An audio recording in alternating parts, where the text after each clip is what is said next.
Informações, reportagens, bate-papo e sua participação. Icó e região, a partir de agora, estará no Conexão News. Apresentação: Gustavo Veras. Olá, meus amigos, sejam todos bem-vindos a mais uma edição do nosso programa Conexão News. A partir de agora, você bem informado. Vamos aos destaques do programa de hoje. Prefeita Municipal de Icó avalia a situação do município durante a pandemia do novo coronavírus e fala do novo decreto municipal. Governador do estado do Ceará anuncia através de live nas redes sociais a renovação da isenção da conta de água. Adiamento das eleições é consenso entre autoridades e especialistas em saúde. Delegados falam sobre investigação de acusações de assédios em Iguatu. Icó, 17 de junho de 2020. No ar, programa Conexão News. Olá, sejam todos bem-vindos a mais um programa Conexão News. A partir de agora, estamos em conexão com a informação e você é o nosso principal motivo. A prefeita municipal de Icó, Laís Nunes, avalia a situação do município durante a pandemia do novo coronavírus e reforça o isolamento social, falando sobre o novo decreto assinado na última terça-feira, dia 16. Vamos acompanhar. Icoenses, estamos aqui no Palácio da Alforria, sede da Prefeitura Municipal de Icó. Acabamos de encerrar uma reunião com o Consórcio Público de Saúde da microrregião, aqui da nossa região Vale do Salgado, aqui com todos os prefeitos, secretários de saúde, que para conversarmos, trocarmos ideias, trocarmos as ações nesse momento de pandemia, trocarmos as angústias. Estamos aqui nesse momento para falar um pouco dessa pandemia do coronavírus no nosso estado e no nosso município. Como todos sabem, estamos há quase três meses nessa luta diária, nesse enfrentamento a esse vírus que tem causado grandes prejuízos no mundo inteiro. Infelizmente, aqui no nosso estado e no nosso município. Tomando várias medidas, acompanhando o que diz as organizações de saúde, o governo do estado, os profissionais de saúde, a quem eu quero aqui deixar o meu agradecimento e a minha admiração a esses guerreiros que estão todos os dias empenhados em salvar a vida do nosso querido povo. Dizer que todas essas medidas que nós tomamos são baseadas em especialistas, como eu disse, nos órgãos de saúde. Aqui tomamos todas as medidas desde o início, capacitando os nossos profissionais.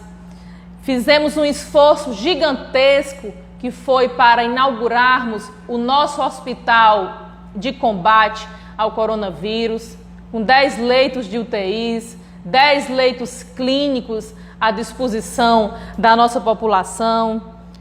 Estamos distribuindo máscaras reutilizáveis para aquela população mais carente. Foi comprovado que a máscara tem uma eficácia muito grande ao combate, à prevenção ao vírus.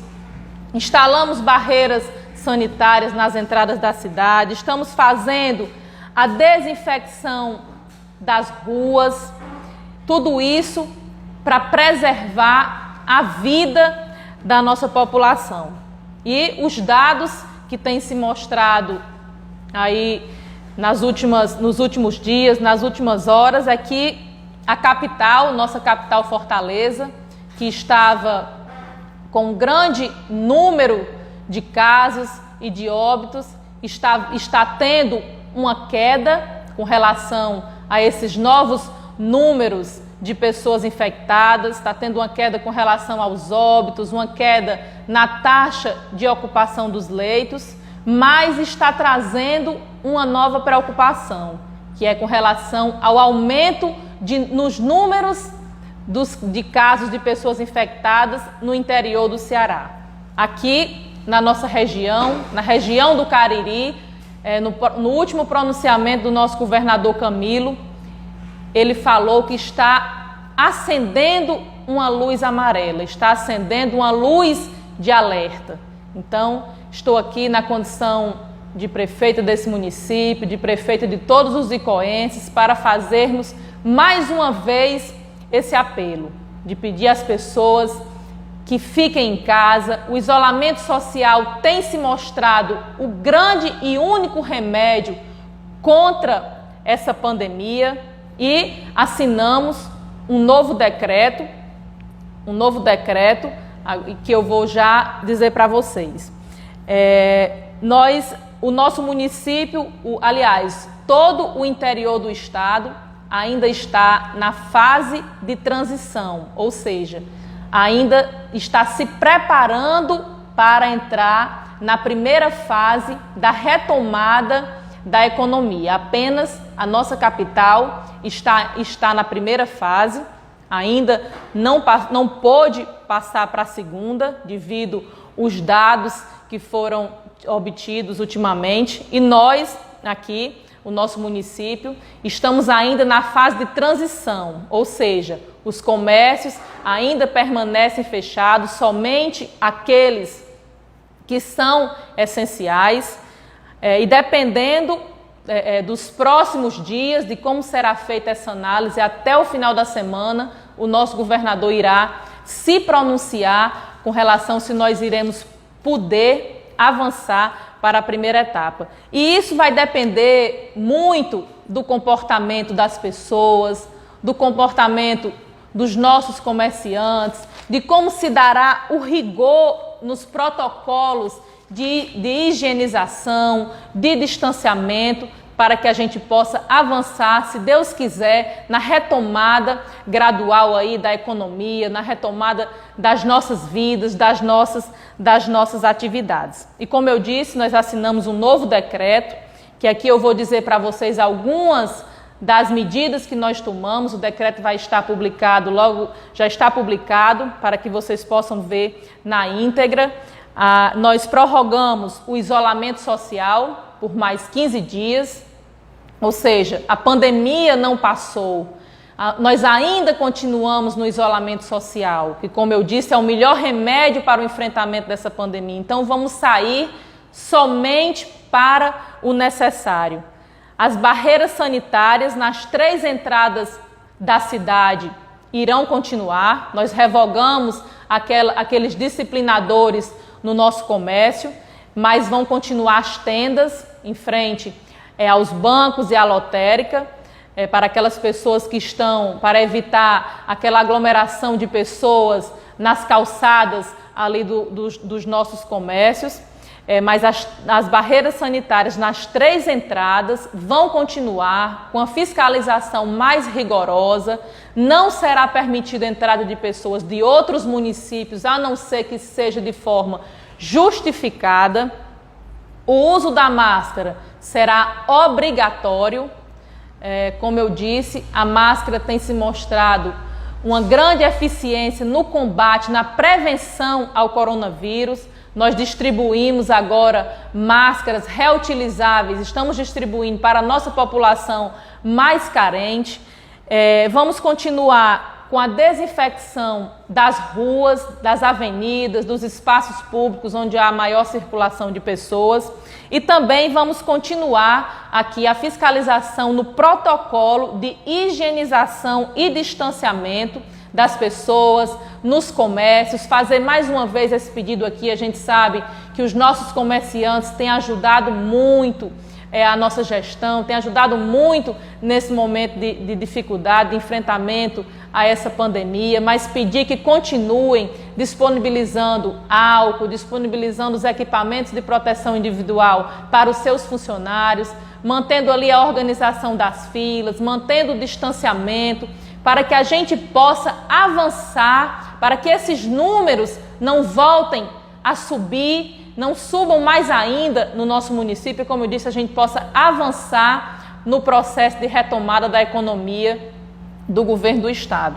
Eu sei que o momento que nós estamos passando é um momento difícil, um momento de incertezas, um momento de angústia, mas eu tenho certeza que o Senhor do Bom Fim do Icó, Nossa Senhora da Expectação, está cuidando de tudo isso para que nós possamos atravessar esse momento difícil o mais rápido possível e retomar a nossa vida normal. Tudo isso aqui pensando na preservação da vida, na preservação das nossas famílias e no cuidado aqui da nossa querida cidade de Icó.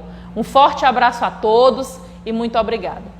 O governador do estado do Ceará anunciou através de live nas redes sociais a renovação da isenção da conta de água por mais 2 meses para famílias mais vulneráveis no estado. Segundo o governador Camilo Santana, com a renovação, o estado isenta completamente a fatura ou a tarifa de contingência por 5 meses, beneficiando mais de 2,3 milhões de cearenses a cada mês. Falar agora um pouco sobre o balanço das questões sociais. Além das ações de saúde, a gente tem feito muitas ações desde o início na área social. Um balanço rápido que inclusive está no site da Secretaria do Governo do Estado, ceará.gov.br, tem lá ações de apoio às famílias cearenses. No mês de maio, nós aproximadamente 584 mil famílias, ou seja, quase 2.300.000 cearenses foram beneficiados com o pagamento da conta de água ou a tarifa ou isenta da tarifa de contingenciamento aqui na região metropolitana de Fortaleza. Então, ação importante que, repito, tem beneficiamos no mês de abril, beneficiamos no mês de maio e estão também isentos desse pagamento. A conta chega zerada para essas famílias que consomem até 10 metros cúbicos de água por mês, estão chegando zeradas para essas famílias cearenses. Também estamos beneficiando as famílias da zona rural, que pagam pelo CISAR. Então também são, se não me engano, são 128 mil famílias aproximadamente, em áreas rurais do estado, fora as 584 mil famílias de áreas urbanas que são abastecidas pela CAGES com a água e esgoto.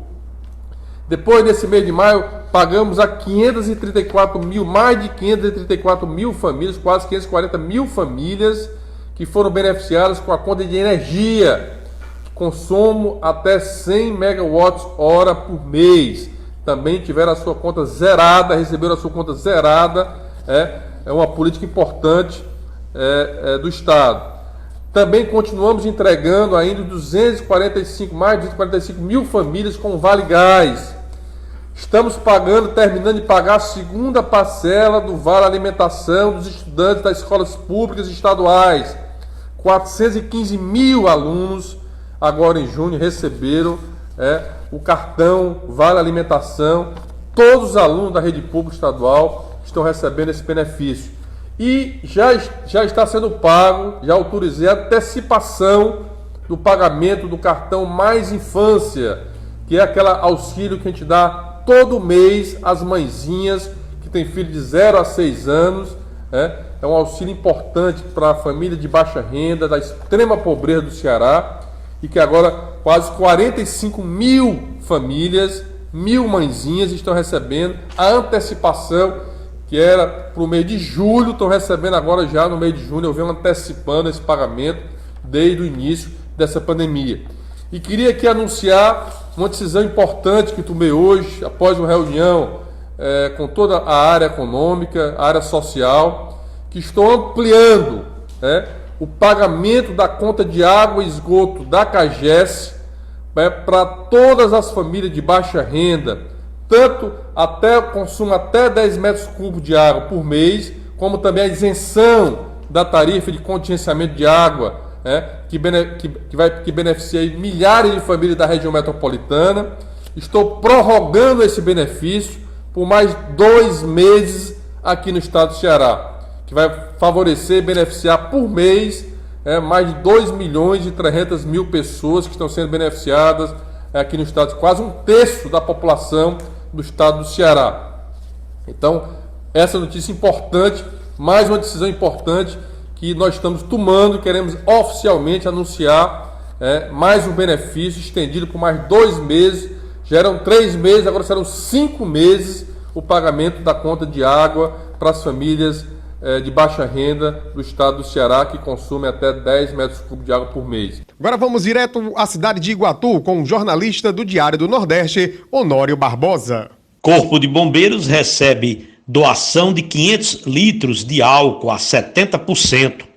Corpo de Bombeiros Militar do Ceará recebeu a doação de 500 litros de álcool líquido 70%. A doação partiu da parceria entre o Instituto Federal de Educação, Ciência e Tecnologia do Ceará, IFCE, no campus de Fortaleza, com o Núcleo de Tecnologia e Qualidade Industrial do Ceará, NUTEC, que é da Secretaria de Ciência e Tecnologia e Educação Superior, SECITES. O coronel comandante-geral do Corpo de Bombeiros Militar do Estado do Ceará, Luiz Eduardo Soares de Holanda, destacou a importância da doação. Sem dúvida nenhuma, uma das maiores lições que a gente pode tirar de toda essa pandemia que passamos é a solidariedade, né? Entidades públicas, privadas, toda a sociedade civil, todo o poder público, unidos e irmanados para que a gente possa combater esse vírus. E o IFCE e também o NUTEC, desde o primeiro momento, são parceiros também do Corpo de Bombeiros e da sociedade cearense de forma geral, sempre na busca de ajudar, cada um na sua área de atuação, a gente na linha de frente de atuação, o NUTEC e o IFCE na produção de insumos, notadamente na questão da produção do álcool gel, do álcool 70%. É um trabalho muito forte, muito importante, que só quem ganha é a sociedade, porque cada vez vai ter instituições mais fortes e mais presentes na vida de cada um de nós. O Laboratório de Tecnologia Química do campus de Fortaleza é responsável pela supervisão da produção de álcool líquido, 70%, e do álcool em gel.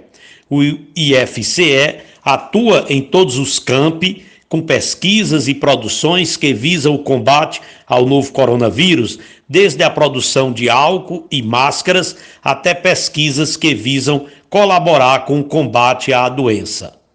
Olha, o adiamento das eleições é consenso entre autoridades e especialistas em saúde. O tema foi debatido durante videoconferência realizada na terça-feira, dia 16. Este ano tem eleições municipais e, claro, esse tema tem sido bastante debatido no Tribunal Superior Eleitoral. Na reunião realizada hoje com especialistas, o adiamento das datas dos pleitos é consenso entre todos. A minha proposta é que o adiamento do primeiro turno seja para 15 de novembro. É o feriado nacional, como todos nós sabemos, dia da proclamação da República, é um domingo. E o segundo turno, a minha sugestão que seja 6 de dezembro. Minha opinião neste momento é que nós teríamos que buscar que as eleições fossem realizadas o mais longe possível do início, o mais perto possível do fim. Portanto, o adiamento dentro deste período de ano que nós temos seria positivo na tentativa de encontrar um momento em que ocorressem menos casos e menos mortes, mas ainda teremos casos, ainda teremos morte e teremos que ter bastante cuidado com relação à higiene, à proteção dos pacientes que tenham comorbidades, os idosos e dos componentes das mesas eleitorais para reduzir a possibilidade de ocorrerem transmissões durante o período eleitoral. Essas medidas de higiene serão fundamentais. Apesar de todas as sugestões ouvidas, a decisão sobre o adiamento das eleições é de responsabilidade do Congresso Nacional. Por isso, o presidente da Câmara, Rodrigo Maia, e do Senado, Davi Alcolumbre, também participaram da conversa. 5.570 municípios brasileiros vão às urnas este ano. E as principais preocupações são a vida e a democracia. O que eu ouvi de todos os profissionais que estão participando nessa videoconferência é praticamente a unanimidade da importância do adiamento das eleições. E o que eu vi também da parte da política, que é importante termos eleições este ano para fortalecermos e revigorarmos a democracia. Agora eu acho que cabe, sob a coordenação do presidente do Congresso, tramitar a matéria para que a gente consiga decidir o mais rápido possível, para tirar a insegurança por parte de todos os candidatos para a eleição em mais de 5 mil municípios. As datas das eleições não foram definidas. Aumentar o número de colégios eleitorais, alterar o horário das eleições, formular uma cartilha com medidas sanitárias necessárias para as eleições foram algumas sugestões. A lógica por trás da ideia de adiamento, certo? É uma lógica de ganhar tempo, basicamente. Né?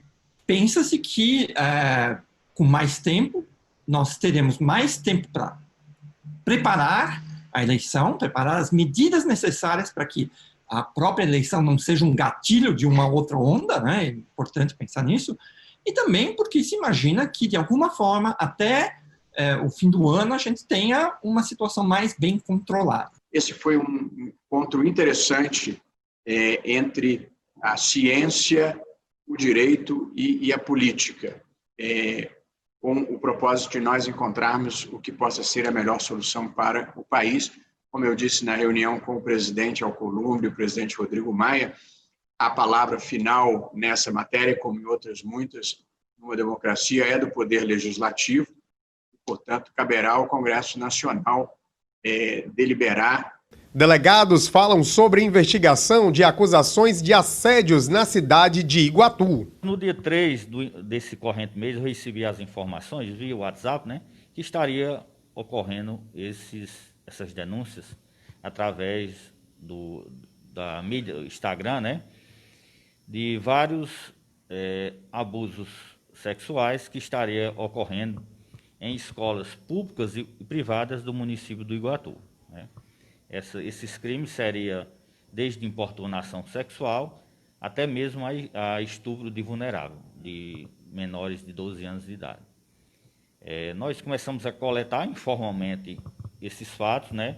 No dia seguinte, no dia 4, nós já recebemos comunicação do Dr. Jefferson, que inclusive era o delegado regional aqui do Iguatu antes de mim, e ele está na ouvidoria da polícia, assumisse presidência do inquérito, eu como delegado regional e o Wesley como especialista em crimes cibernéticos.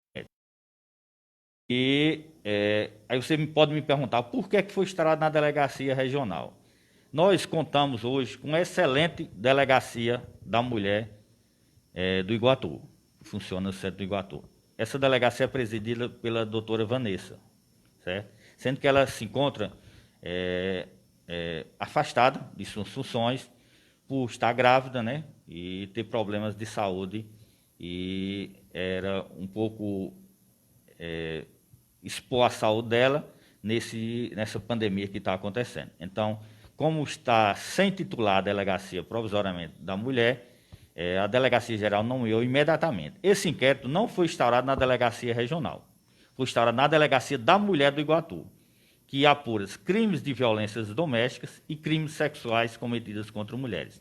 Lá é uma delegacia especializada, né, com funcionários especializados, certo? Nós estamos usando toda a estrutura, não da delegacia regional, mas da delegacia municipal. Todas as oitivas foram feitas lá. Então, imediatamente, nós coletamos todos os fatos que estavam na rede social, através de prints e de impressões, anexamos ao inquérito policial.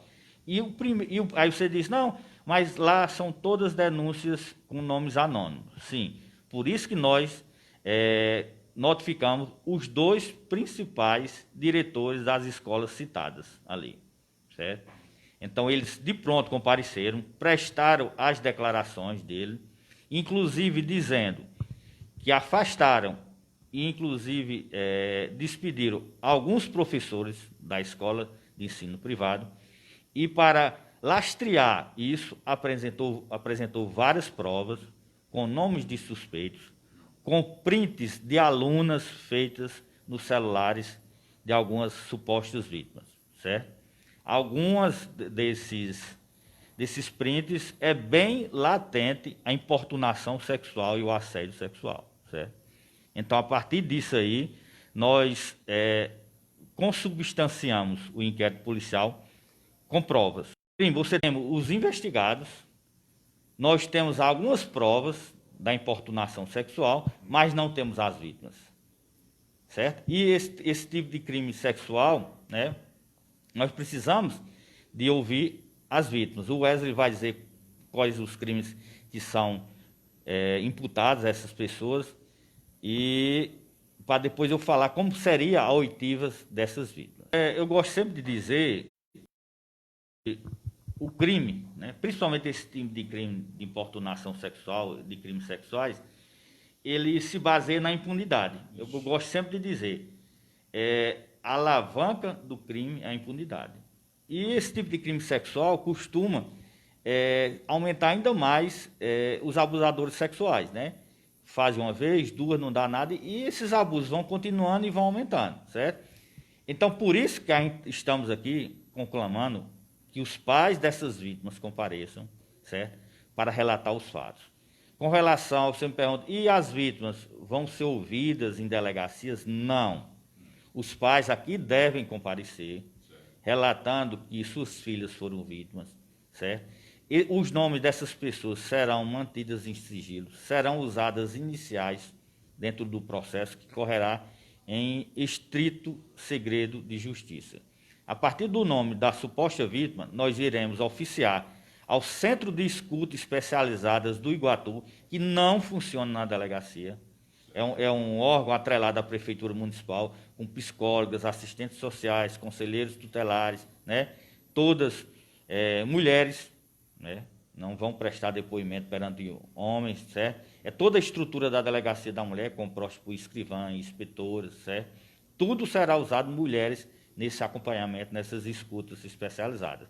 Nós vamos apenas gerir as provas para indiciar ou não os acusados. Então é importante que a impunidade não reine, porque esse é o tipo de crime que, se não houver punição, será propagado cada vez mais dentro dos meandros da sociedade. Essa é uma investigação bastante complexa, né, e bem delicada. Ela iniciou através de um perfil da rede social Instagram chamado Expoced Iguatu, que através de vários prints, várias postagens, um administrador estava divulgando casos de assédio sexual, principalmente ocorrido em escolas e também principalmente ocorrido em face de adolescentes, meninas jovens, em ambientes escolares aqui do município de Iguatu, e esses assédios estavam sendo praticados aí supostamente por professores dessas instituições de ensino públicas e privadas. Então, a partir desses relatos, dessas denúncias anônimas e também denúncias graves expostas por esse perfil, nós da Polícia Civil iniciamos uma investigação, né? Os diretores das principais escolas envolvidas foram ouvidos, foram notificados para comparecer até a Delegacia de Defesa da Mulher, até porque o presente inquérito está tramitando na Delegacia de Defesa da Mulher de Iguatu, com toda a sua equipe, com todo o seu material corporativo, e também nós ouvimos os diretores e eles apresentaram provas, não é isso, dos supostos professores envolvidos nesses casos. Então, como o Dr. Marcos Santos falou, os acusados, os supostos infratores, nós já sabemos quem são, nós já temos indícios de quem sejam. Agora, o que nós precisamos é que as vítimas compareçam.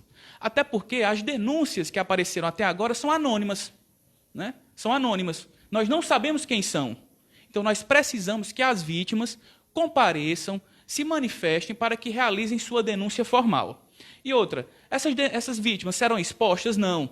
O processo, como se trata de crimes de cunho, por toda uma equipe multidisciplinar, composta por psicólogos, composta por representantes do Conselho Tutelar, composta por assistentes sociais, que tem um traquejo, um profissionalismo maior nas provas desses casos que envolvem violência sexual. E os crimes que nós estamos apurando são 3: assédio sexual, importunação sexual e também supostos casos de estupro de vulnerável ocorridos com essas jovens, essas meninas menores de 14 anos de idade até. Olha que os crimes são graves.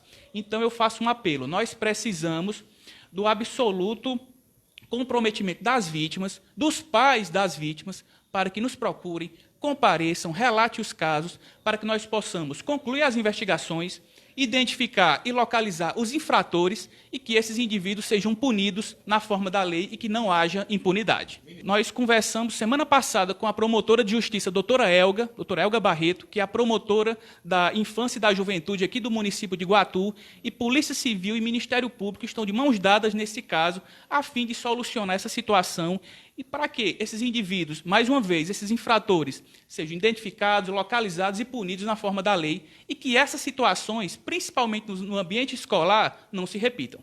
Ao todo, nessa página do Instagram, são 89 publicações.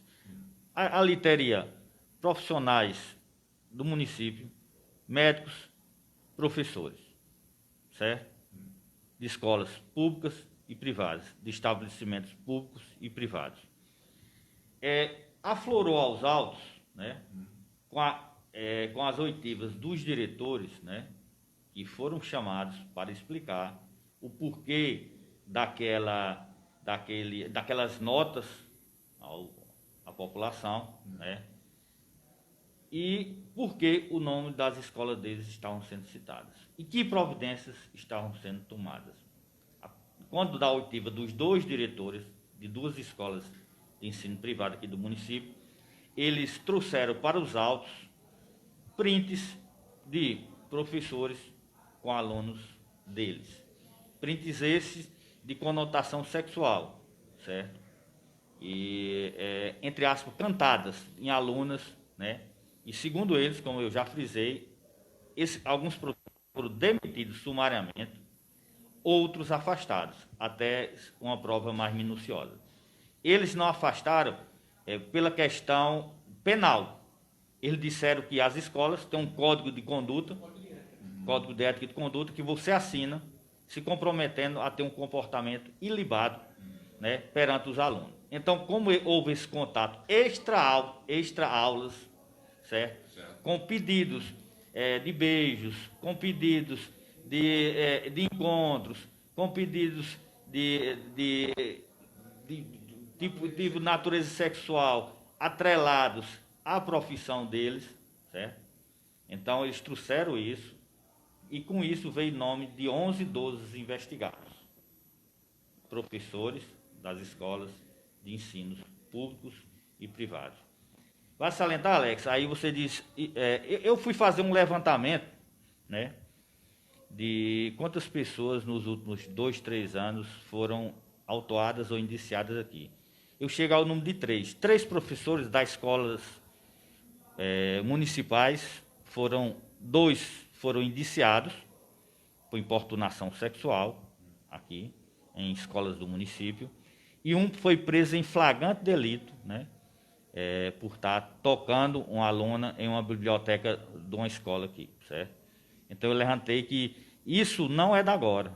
E isso não é escola privadas, públicas, de nível médio, de nível superior. É algo latente na sociedade. Nós tivemos muitos casos, milhares de casos de denúncias em Juazeiro do Norte, Quixadá, foram as cidades com mais repercussão no estado do Ceará, essas 2 cidades, e Iguatu, né? Essas 3 cidades, Juazeiro, Iguatu e Quixadá. E eu fui fazer esse levantamento e cheguei a esse número absurdo, que 4 pessoas, 1 autuada, 3 indiciados, macularam o Código Penal com relação a condutas indecorosas sexuais, certo? E isso é preocupante, e essa impunidade não pode reinar na cidade do Iguatu. Quem fez tem que ser punido.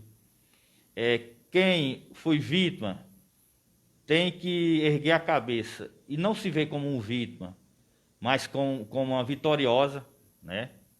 Em levar a público, levar a população do Iguatu, tirar essas pessoas do ambiente que nós confiamos nossos filhos. E essa foi mais uma edição do nosso Conexão News. Obrigado pela sua companhia. A gente volta amanhã, sempre a partir das 18 horas, nas redes sociais do nosso portal Econews. Afinal de contas, credibilidade é tudo. Tchau, tchau. Reflexão, uma palavra que pode mudar sua vida.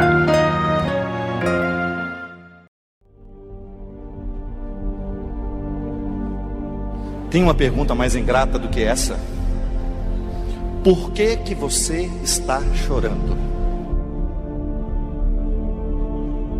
Existe um lugar para você, um jeito certo de você viver, que tem a ver com a tua natureza, que tem a ver com as tuas especificidades, talentos e dons naturais. Se você estiver no lugar certo, a vida tem tudo para ser boa. Mas se você não estiver no lugar certo, o que será que a vida tem que ter para valer a pena? É a excelência de si mesmo.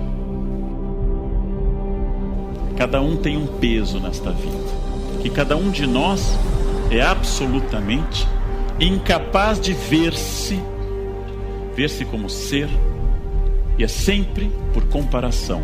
Porque o que me torna alto ou baixo é a comparação com os outros. O que me torna rico ou pobre, o que me torna centro do mundo, é o fato de que quem estuda mais do que eu é obcecado, e quem estuda menos é relaxado. Quem malha mais do que eu deve ter problemas. Quem malha menos é largado. Quem tem mais dinheiro do que eu é metido. Quem tem menos é pé rapado. Infelizmente para mim, eu sou o centro do planeta e a norma para tudo. Tudo que estiver acima é exagerado, tudo que estiver abaixo é uma falta. Cada um veio com algo e não pode invejar o do outro. Por que tal pessoa está tão bem se é menos do que eu? Envelhecer é descobrir-se cada vez mais defeituoso, supondo que virtude é só falta de conhecimento. Saber ao longo da experiência da relação humana que eu possa conviver com o sucesso. O sucesso é um risco. Todas as pessoas são diferentes das outras. Em determinado momento, eu vou me descobrir fracassado e ruim. É o momento que eu tenho a chance de dizer de que eu tenho um espaço de fracasso, de vazio, de dor, que não pode ser preenchido, pelo menos naquele momento. Desde que o mundo é mundo, as pessoas nascem desejosas de serem felizes. Desde que o mundo é mundo, a necessidade da felicidade se impõe ao coração humano, porque a vida só tem sentido quando você descobre que você está sendo feliz. Mas compreender a felicidade é muito mais que apenas entender um riso, uma alegria temporária, uma regra de vida. O que é que você está procurando? É descobrir de verdade qual é a sua sede. O que é que você está procurando? Felicidade não pode ser resumida a contentamento, a riso no rosto, não. Felicidade, aquele conforto interior de você saber que você está sendo o ser humano que você pode ser, que você deve ser. O que é que você está procurando? Você não está isolado num planeta diferenciado, não. Agora você é o primeiro a estar comprometido com a sua felicidade de fato, de você recomeçar.